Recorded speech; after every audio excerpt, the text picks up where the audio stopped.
Hey there, this is Dane from featherprop.com. Thanks for joining me here today. In today's video, I want to discuss what we call the Book of Enoch. What exactly is it? Why is it in our Bible? And should Christians be reading it? These questions have come up many times in my ministry over the years, and recently my friend Sam sent me an email and asked about it. I thought that this would make a pretty good topic for a video, and so here we are. The book of Genesis describes two men named Enoch. The first one is mentioned in Genesis chapter 4 and is the son of Cain. The second Enoch is in Genesis chapter 5, and he comes from the line of Seth, Adam and Eve's third named son. He is the seventh generation from Adam, and it's this Enoch that we are interested in. Now, the Bible doesn't tell us too much about Enoch, and what it does tell us doesn't leave us with a lot of details. We read only that he lived 365 years, and Enoch walked with God, and he was not, for God took him. But what does it mean that he was not, for God took him? Well, fortunately for us, the writer of Hebrews elaborates on this a little bit when he writes, "By faith Enoch was taken away, so that he did not see death and was not found, because God had taken him, for before he was taken, he had this testimony that he pleased God." So in the book of Hebrews, we read that Enoch was a man of God who walked by faith, and he was taken by God before he died. Although we may not have all the answers to all of our questions about Enoch, it does give us a little bit more information than what we had in Genesis alone. And so that's all we know about Enoch from the Bible. That's it. But what about the book of Enoch?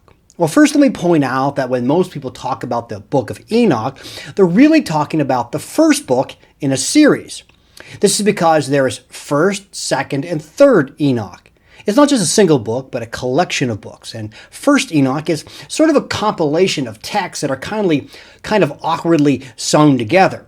The oldest sections of Enoch probably date back to around 300 to 400 years before Jesus. A very large section of First Enoch was found among the Dead Sea Scrolls. Now, the fact that the librarian down at the Dead Sea Scrolls Library included this book in their collection ought to tell us just how popular this book was. And indeed, it was popular. It has a significant Jewish following, and early Christians liked it too.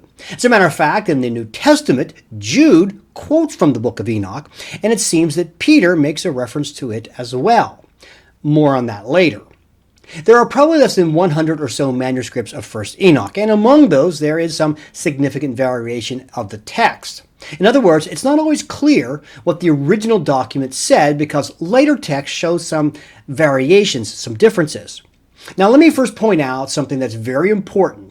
Scholars know that the book was first written around 3 or 4 BC, yet the author of the book claims that he was the same Enoch from the book of Genesis, 7 generations after Adam. This is our first problem. The author lied about who he was. The work belongs to a classification of ancient books called pseudepigrapha books. In this class of books, the author would identify himself as someone famous in order to make the book more popular. For example, the book called The Life of Adam and Eve was not written by Adam and Eve, but by someone else many, many centuries later.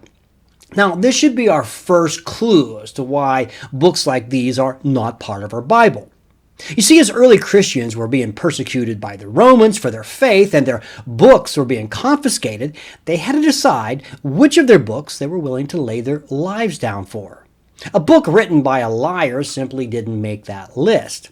But beyond that, the Book of Enoch had some other problems, chief of which is that throughout the Book of Enoch, the author describes a messianic figure who will sit on the throne of glory, who will judge the wicked, and one who will be worshipped.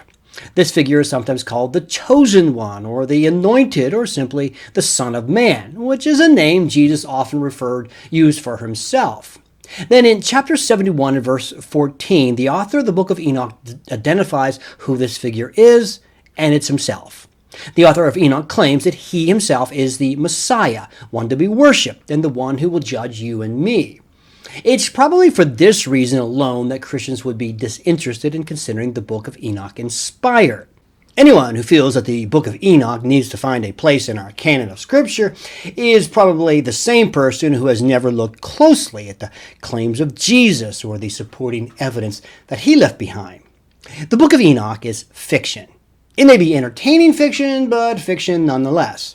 Now, one might wonder why a book that suggests something that is in complete contrast to the rest of the New Testament would be quoted by New Testament writers. And that's a good question, but not one hard to figure out.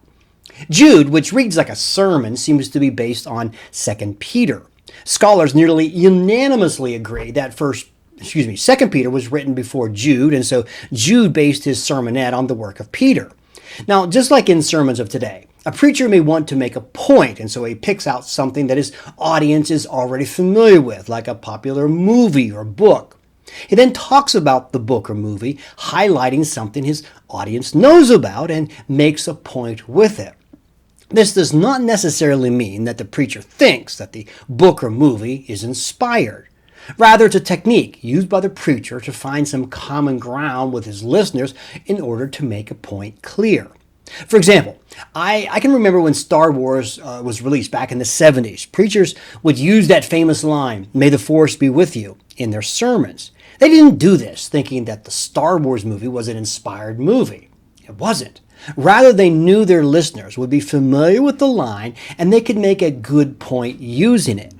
Likewise, Jude and Peter probably knew quite well that their listeners were familiar with the Book of Enoch. Therefore, it would appear that they likely did the same thing that we do today.